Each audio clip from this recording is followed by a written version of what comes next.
Indirect speech में अब देखो आगे मैंने सेंटेंस लिखे हैं, Krishna said they were talking to the principal. तो कृष्णा सेड का कृष्णा सेड ही लिखेंगे हम इनडायरेक्ट स्पीच बनाते समय, कृष्णा सेड। ठीक है, क्योंकि यहाँ सेड टू नहीं है, तो सेड टू होता तो हम टोल्ड में कन्वर्ट करते, ये तो सिर्फ सेड ही है। उसके बाद इन्वर्टेड कॉमा को हटा के हम क्या करेंगे, दैट का प्रयोग करेंगे। और दे क्या है, थर्ड पर्सन है, थर्ड पर्सन को मैंने कहा था नो चेंज करना है, तो दे को दे ही रखेंगे, दे। उसके बाद वर आया, वर टॉकिंग, यानी कि पास्ट कंटिन्यूस टेंस है, तो वो किस में चेंज होगा, पास्ट परफेक्ट कंटिन्यूस में, यानी कि had been talking, had been talking to the principal, principal होगा ऐसे। ठीक है, टू द प्रिंसिपल।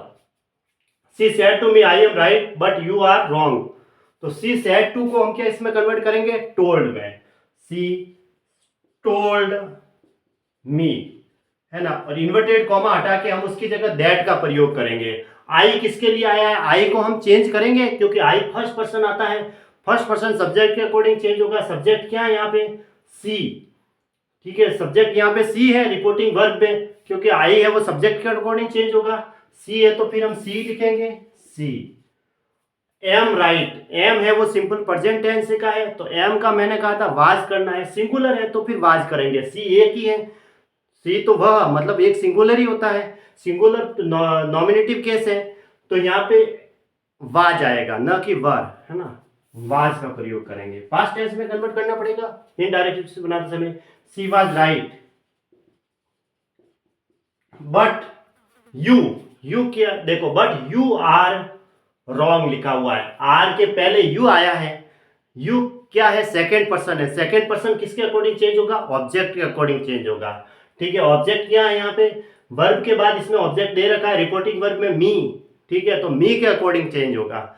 अब देखो यू जो है वो वर्ब के पहले है, तो इसका मतलब सब्जेक्टिव केस लगेगा, क्योंकि ये वर्ब के पहले सब्जेक्ट आता है। तो मी का नॉमिनेटिव केस क्या होता है, आई। सब्जेक्ट के तौर पे हम आई का प्रयोग करते हैं, आई। आई सिंगुलर होता है मैं, तो आर को हम वाज में कन्वर्ट करेंगे। ये आर है वो वाज या वर में कन्वर्ट होगा, वर तो प्लूरल के लिए होता है लेकिन वाज होता है सिंगुलर के लिए, तो आई वाज। और फिर क्या लिखेंगे, रॉन्ग, है ना, WRONG, ये लो। ठीक है, लास्ट में wrong, wrong. You said to me he is handsome, तो यू का यू लिखेंगे आगे वाले में, तो यू सेड टू को हम क्या लिखेंगे, टोल्ड। उसके बाद मी, इन्वर्टेड कॉमा हटा के हम क्या करेंगे, दैट का प्रयोग करेंगे। अब ही है वो थर्ड पर्सन है, थर्ड पर्सन के लिए नो चेंज होता है, ही का ही रखेंगे। और ई इज है जो को मतलब प्रेजेंट है वो पास्ट में चेंज होगा, तो इज है वो सिंपल प्रेजेंट के लिए, तो वाज में चेंज हो जाएगा, ही वाज। और हैंडसम, हैंडसम का हैंडसम, है ना। ये हो गया इनडायरेक्ट स्पीच। अब देखो कोई मैगजीन होती है या कोई न्यूज़पेपर होता है, वो क्या करते हैं कि वी अवर या अस का प्रयोग करते हो, तो हम इनडायरेक्ट स्पीच बनाते समय इट, इट्स या इट में बदल दिया जाता है। सब्जेक्टिव नॉमिनेटिव केस इज, और पॉजिटिव केस आएगा तो इट्स, और ऑब्जेक्टिव केस इट में चेंज हो जाएगा ऐसे। ठीक है, देखो the times of India says, तो द टाइम्स ऑफ इंडिया ऐसा कैसा लिखेंगे हम, द टाइम्स ऑफ इंडिया, है ना, the times of India says. अब देखो सेज आया, SAYS, न कि सैड। सेज क्या आता है, सिंपल प्रेजेंट टेंस के लिए होता है, तो फिर इसमें हम वर्ब में कोई परिवर्तन नहीं करेंगे, आगे जो रिपोर्टेड स्पीच होगी उसके वर्ब में परिवर्तन नहीं करेंगे। सब्जेक्ट में जो भी होगा उसमें परिवर्तन किया जाएगा, लेकिन वर्ब टेंसेस में परिवर्तन नहीं किया जाएगा ऐसे। ठीक है, तो इन्वर्टेड कॉमा हटा के हम दैट का प्रयोग करेंगे।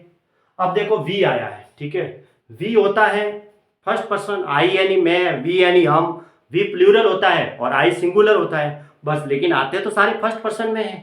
तो वी है, वी है वो सब्जेक्ट के अकॉर्डिंग चेंज होगा। सब्जेक्ट क्या है यहाँ पे, the times of India, verb के पहले सब्जेक्ट है। द टाइम्स ऑफ इंडिया को मैंने कहा कि किस में चेंज करेंगे, मैगजीन या न्यूज़पेपर आता है तो इट में चेंज करेंगे, सब्जेक्टिव केस इट होगा, नॉमिनेटिव केस तो हम यहाँ इट लगाएंगे। और इट के साथ हमेशा वर्ब क्या आती है, सिंगुलर ही आती है, तो आर नहीं आके ईज आएगी, इट इज ट्राइंग ऐसे। अब देखो अवर क्या है, पॉजिटिव, ये तो पॉजिटिव केस हो गया, ठीक है। तो पॉजिटिव केस इस पे इट के लिए क्या होगा, इसमें बताया इट्स होगा, तो फिर यहाँ इट्स लिखेंगे, ठीक है। क्योंकि न्यूज़पेपर है ना, न्यूज़पेपर के लिए हम इट्स या इट का प्रयोग करेंगे। इट तो नॉमिनेटिव केस के लिए, ये पॉजिटिव केस के लिए, ये ऑब्जेक्टिव केस के लिए लास्ट वाला।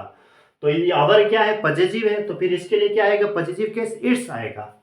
That's to keep. अब देखो, यू वेल इन्फॉर्मेड, कीप के बाद क्या है, यू है। यू होता है सेकेंड पर्सन जो कि ऑब्जेक्ट के अकॉर्डिंग चेंज होगा। ऑब्जेक्ट यहाँ सेज के बाद होता है, तो अब देखो यहाँ सेज के बाद क्या है, किसी के लिए कहा गया है, the times of India says, ये तो सब्जेक्टिव नॉमिनेटिव केस है और ये वर्ब है, ठीक है। अब देखना है यू, यू जो होता है वो सेकेंड पर्सन होता है जो कि ऑब्जेक्ट के अकॉर्डिंग चेंज होता है।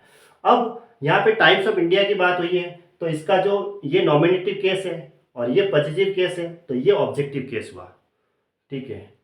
लेकिन यहाँ जो यू आया है वो किसके अकॉर्डिंग हम चेंज करेंगे, देखो वी आया स्टार्टिंग में, यहाँ तो ऑब्जेक्ट के बाद नहीं लिखा हुआ है, तो किसके लिए है, मतलब वर्ब के बाद सेज के बाद ऑब्जेक्ट नहीं लिखा हुआ है, तो किसके लिए आया, यानी कि हम सबके लिए आया है, यही कहेंगे।